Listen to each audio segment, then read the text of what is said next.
Nous avons démarré en 2017 une première ligne en test et aujourd'hui nous sommes à 12 lignes entièrement équipées. Nous sortons des indicateurs journaliers, voire même horaires, en fonction des cas que l'on cherche à creuser. Suite aux chiffres que nous avons réussi à extraire des données de Lincure, on a tout de suite pu pointer les problèmes techniques dans un premier temps, les problèmes d'organisation dans un second temps, et ça nous a permis l'année dernière sur la ligne qui fabrique les boîtes 20S de gagner 41% de productivité. Lincure nous a permis de travailler sur les 20% des problèmes qui généraient 80% de nos pertes de productivité. Et ça nous a permis d'atteindre des objectifs qu'on n'imaginait même pas au tout début de l'installation de Lincure. On avait un histogramme qui montrait les cadences par quart d'heure. Et aujourd'hui, on arrive à sortir des cadences à la minute de façon vraiment à cibler les pouillèmes qui restent à gratter à gauche et à droite pour essayer encore d'améliorer notre productivité. Lincure, moi, ça me fait penser à un compteur de voiture. C'est qu'on sait à quelle vitesse on roule. Quand il y a une panne, on sait d'où vient la panne et on sait réagir en conséquence. Plus ou moins rapidement en fonction des défauts qu'on rencontre. Mais on arrive à vraiment corriger rapidement et à mettre tout en place et toutes les équipes focalisées là où ça rapporte quelque chose et pas à côté. Ça me permet de bien cibler l'origine des problèmes. Alors, depuis 2017, je dirais qu'on a fait en moyenne sur l'ensemble de l'atelier entre 25 et 40%. Et c'est colossal, c'est colossal. Ça s'est traduit par des gains de productivité qui sont phénoménaux.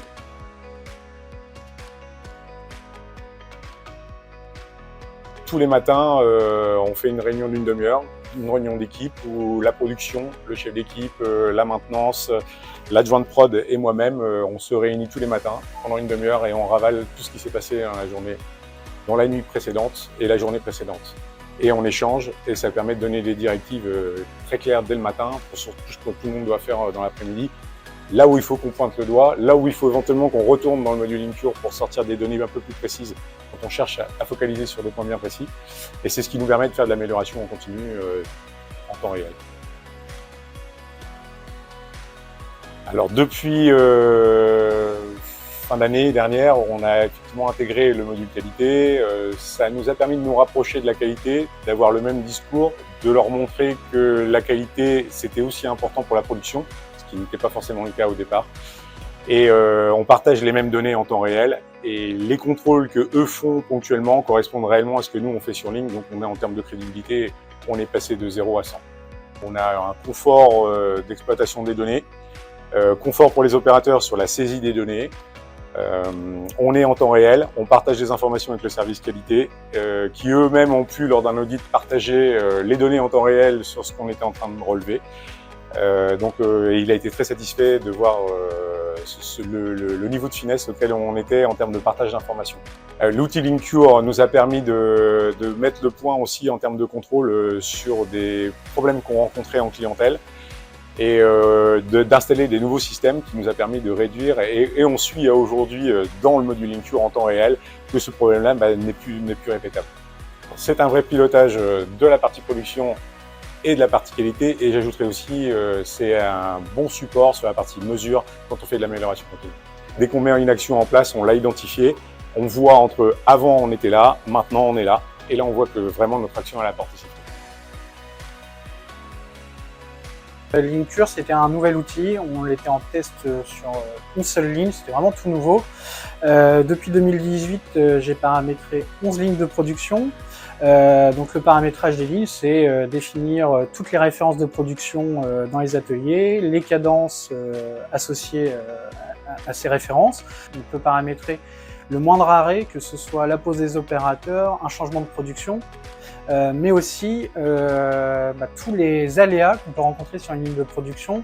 On va avoir une panne machine, on va avoir les incidents qualité, enfin bref, tout ce qui peut arrêter la ligne. Aujourd'hui, je pense qu'après 7 ans, on a paramétré quasiment tous les arrêts qu'on peut avoir sur ligne et on est capable de cibler tout ce qui se passe dans l'atelier. On compte les pièces de production que l'on a réalisées, mais on est aussi capable de voir tous les temps qui sont associés à cette production.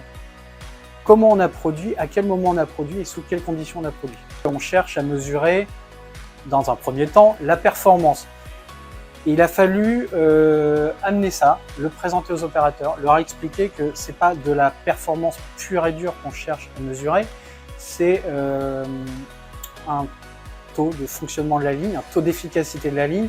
On cherche à comprendre ce qui fonctionne bien sur la ligne et ce qui fonctionne pas bien sur la ligne. On a mis en place aussi tout un affichage visuel dans les ateliers à l'aide de télévision pour que justement les personnes puissent voir en temps réel ce qui se passe dans les ateliers et comment ils sont sur leur ligne de production. On est capable de cibler l'état de santé d'une machine et donc notre réunion du matin, elle est faite en présence de la maintenance et on est capable en temps réel d'alerter la maintenance sur un défaut de fonctionnement de la machine. Comme on a paramétré les différentes causes d'arrêt sur les machines, on est aussi capable de vraiment de cibler le défaut. C'est pas juste la machine est en panne, non, c'est cet organe-là de la machine n'a pas fonctionné correctement. Une journée, 2 journées, ça s'est répété plusieurs fois. Bon, bah là, ok, on planifie une action maintenance pour réparer la panne et réobtenir un niveau de fonctionnement optimal de la machine. Si on devait retirer les tablettes aujourd'hui dans les ateliers, je pense qu'il y aurait un gros vide. Les personnes se sont vraiment habituées à l'utilisation des tablettes. C'est vraiment la première chose qu'on fait quand on arrive sur la ligne de production. On déclare la référence de produit qu'on a fait et on a tout de suite l'objectif, la cadence. On sait comment on tourne, on sait si ça va, si ça va pas. Et dès que ça va pas, on le voit direct et on peut tout de suite prévenir son chef d'équipe qui va, en fonction de la raison, appeler la maintenance. On était tellement satisfait de l'outil MES qu'on s'est lancé fin 2024 sur le nouvel outil qualité. On a commencé à le déployer, on a fait un premier test dans l'été sur une ligne. On a vu que ça marchait bien et dès la fin de l'année 2024, on l'a déployé dans tous les ateliers. Première chose, sur une tablette, c'est instinctif, c'est joli, c'est des boutons très facilement utilisables. C'est totalement configurable. En quelques minutes, on est capable de paramétrer plusieurs contrôles sur un atelier. Pour donner un ordre de grandeur, entre le mois de janvier, on était à peu près à 1900 contrôles réalisés dans notre atelier. Là, au mois de février, où on a remis un coup de collier sur une partie des contrôles qui n'avaient pas encore été mis en place, on est passé à plus de 4000 contrôles dans les ateliers.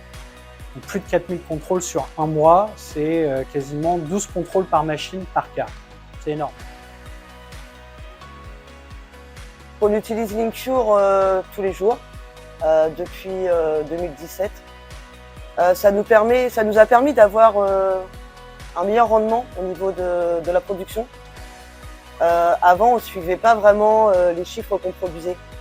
Et avec Lincure, ça nous permet d'avoir les objectifs à atteindre en réel. On a des couleurs qui apparaissent, donc du vert, du orange ou du rouge en fonction de l'avancement de l'objectif. On a aussi des changements de prod qui vont être à faire pendant la production. Des changements de prod, ça va être des changements de bobine. Donc on va marquer des temps d'arrêt qui vont figer notre objectif avec un temps de changement. Ça va permettre aussi à l'opérateur de ne pas se dépasser ce temps de changement et d'avoir un rendement meilleur que celui qu'on avait avant. Avant, on pouvait mettre 5 minutes à changer une bobine. On ne prenait pas le temps de regarder, sauf qu'aujourd'hui, avec le chronomètre, les gens ils essayent de respecter les temps. C'est comme aussi les temps de pause. Les gens ne respectaient pas spécialement les temps de pause et puis on a défini un temps. C'est rentré dans Lincure, le décompte s'affiche dès qu'on met notre arrêt et puis du coup il faut revenir à notre poste avant la fin du chronomètre. Et on a monté en flèche sur des prods qu'on n'avait pas avant en fait. Le fait d'avoir le Lincure qualité, ça nous oblige à renseigner tous les contrôles qu'on a à faire, qu'on a fait dans la journée, et ça nous a donné le détail des contrôles qu'on a à faire. En fait, tout est listé dans le contrôle qualité. Donc on fait un arrêt, on fait un contrôle, soit d'un produit fini, soit un contrôle de poids. Et en fait, tout est listé. Donc l'opérateur sait ce qu'il a à faire, et ça nous force à les rentrer et à contrôler que la production qui est en cours est la bonne, avec le bon T, les bons numéros. Non, c'est vraiment très simple d'utilisation. Donc, dès qu'on projette de faire quelque chose sur la production, on en parle au service qualité, est-ce qu'il valide ou pas. Ça, c'était des choses qu'avant on faisait chacun de son côté et puis personne n'avait de suivi réellement.